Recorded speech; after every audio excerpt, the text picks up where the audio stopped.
I hope your travels were safe here. Where are you from? Thanks. Me and my friends are from Washington. We're down here reading some notes on the Grand Canyon for my birthday. And we heard some people talk about Prescott. So we decided to drop off. Hi, I'm from Colorado, and I heard about Prescott mountain biking, so I thought I'd come and check out the area.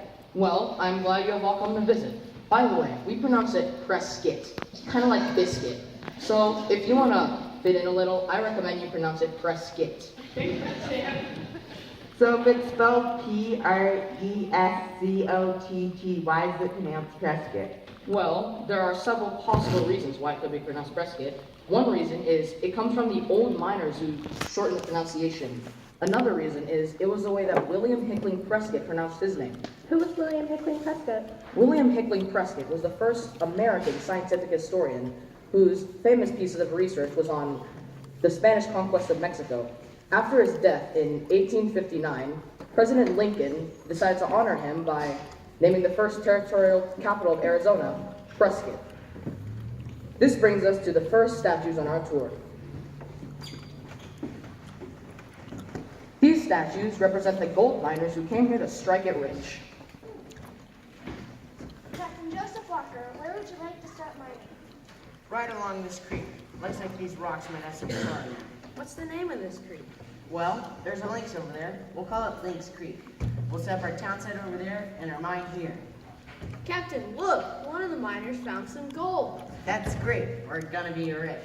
I had a feeling this area was gonna be worth the risk. I can't believe you found gold out here. How are you going to protect this discovery? Don't worry, Fort Whipple's only a short ride away. And here the President Lincoln wants to change the territorial capital and create a new town.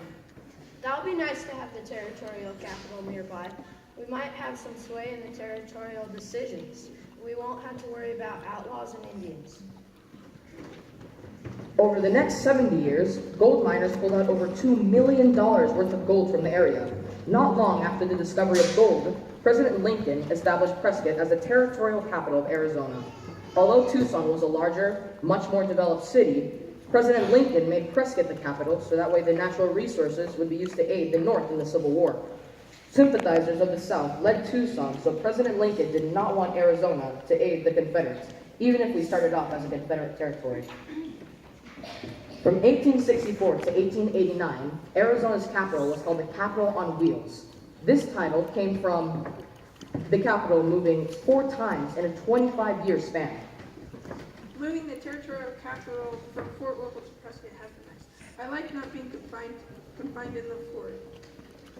I think it was wise of President Lincoln and Governor Goodwin to move the territorial capital up in the northern part of the territory. It has a perfect weather in the spring, summer, and autumn. Even if it gets a little cold in the winter, we have the protection of the fort. It has gold, silver, and copper mines nearby and numerous cattle ranches providing food. I think this is the best place for the capital. I agree, but I have some bad news. President Grant wants to move the capital to Tucson. Why? He says that there are still a lot of Southern sympathizers down there, and by moving the capital, we can send some troops to squelch any rebellion. I've also heard that for a couple of years, President McCormick feels that it would benefit the state to have land on the Gulf of California. If we move the capital to Tucson, we can get the land from Mexico and protect the territory of Mexico better. Well, if they want it moved, let's pack up and move.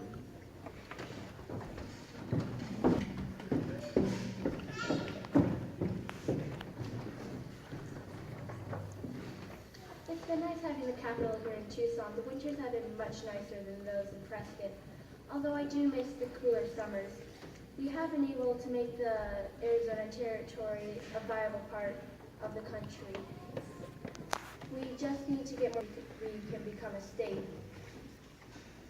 I'm tired of being considered a part of the New Mexico Territory. We need to become independent of them. I agree, but I have some bad news. New Mexico was unsuccessful in their attempt to get land from Mexico. And Mexico was mad. President Rutherford B. Hayes sent a letter